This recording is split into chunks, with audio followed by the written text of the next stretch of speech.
Cuando pensamos en la idea de Dios, lo primero que hacemos es pensar en algo como si fuese un ser omnipotente, que todo lo puede y que podríamos calificar también incluso de omnisciente, ¿no?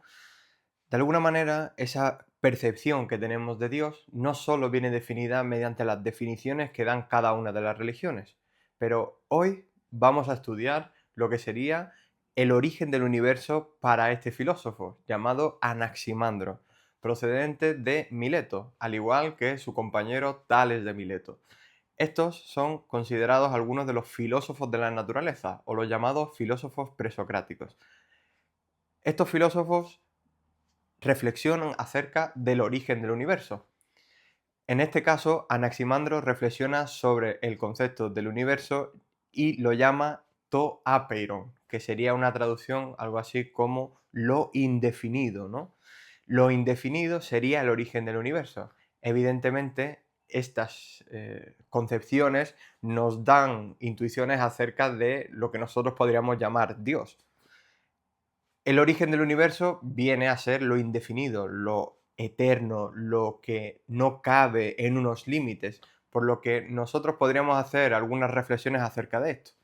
Lo que no tiene límites es indefinido, es decir, no puede ser definido. En términos matemáticos podríamos decirlo como el infinito o simplemente con una X representada en el álgebra. Resulta que si no puede ser definido, ¿cómo podemos decir que puede ser inmortal, que nunca envejece, que sea totalmente inagotable? ¿Cómo podríamos decir eso si sabemos que es algo indefinido? De alguna manera estamos contradiciéndonos, ¿no? Cuando intentamos definirlo. Aunque el lenguaje necesita utilizar incluso esos términos negativos para intentar agruparlo en una definición. Y ese es alguno de los problemas del lenguaje, que incluso puede ser y utilizar conceptos que vienen de lo negativo. Pero dejando eso a un lado, lo que más nos interesa es centrarnos concretamente en ese concepto que manejaba Anaximandro. Solo nos quedan algunos pequeños fragmentos de este filósofo, pero lo importante es reflexionar que, aunque sea algo indefinido, algo que sea inmortal, de alguna manera hay una pretensión de definición. Desde el judaísmo eliminamos el politeísmo para pasarlo al monoteísmo. Esto es algo súper importante en la concepción del ser humano, ya que de alguna manera hoy en día incluso todavía vemos la repercusión de las guerras en Israel simplemente por el pueblo de Israel intentar definirse como la religión total, el pueblo elegido, y eso se debe también a la consecuencia del monoteísmo. El monoteísmo lo que dice es que solo existe un Dios, el Dios principal, que es el creador de todo. Si nos damos cuenta, las principales religiones monoteístas que no son más comunes serían el judaísmo, el cristianismo y el islam. Cada una de ellas asume un Dios como un creador, pero a la vez cada una de ellas asume una interpretación para sí misma, interpretando la verdad de Dios a su manera. Esto es consecuencia directa del monoteísmo. Anteriormente teníamos, como en Mesopotamia o en Egipto, el politeísmo, basado simplemente en la naturaleza de Dios, no en un único agente, sino en varios agentes. Y generalmente estaban asociadas al poder de generar algo en la naturaleza, ¿no? Por ejemplo, Ra en Egipto sería el dios del sol, ¿no? Cada uno estaba asociado a una función natural, de alguna manera. Y eso es lo que lleva a que el monoteísmo sea algo mucho más restrictivo, ¿no? Que intente llegar a el origen del universo como algo concreto, ¿no? Evidentemente, en Anaximandro no vemos, no podríamos decir con los textos que tenemos que sea algo realmente único, ¿no? Y particular, como si fuera monoteísta.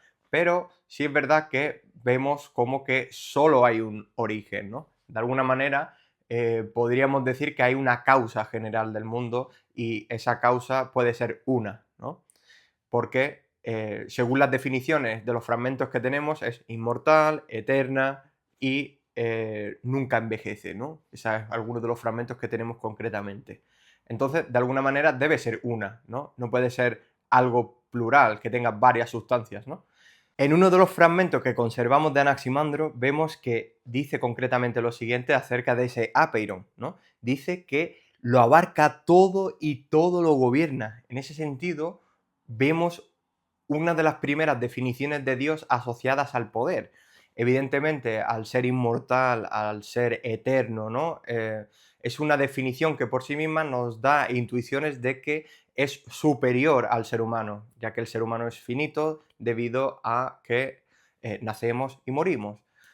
La inmortalidad o la eternidad adjudicada a Dios es lo que hace que se diferencie de los seres humanos, ¿verdad? Las divinidades son superiores al ser humano por eso mismo, ¿no?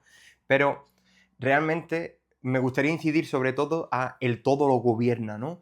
En el sentido de que asociada a una divinidad monoteísta se asume que la verdad solo puede ser dirigida hacia un ente concreto que es el que nos domina como tal, ¿no? De alguna manera, estas serían algunas de las consecuencias negativas que tendría la religión, ¿verdad?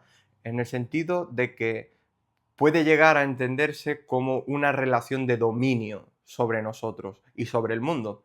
Todo lo gobierna es una concepción monoteísta de la divinidad. Y eso a lo que lleva es a entender esa relación de poder vertical, donde acabamos siendo dominados por esa divinidad, ¿no? Evidentemente, no tenemos la concepción concreta que Anaximandro pensaba acerca del origen del universo, pero estos son los fragmentos y la poca información que tenemos. Aunque, eso sí, al tener la reflexión y el pensamiento de nuestra mano, siempre podemos llegar a entender y al menos pensar esa concepción que tenía Anaximandro.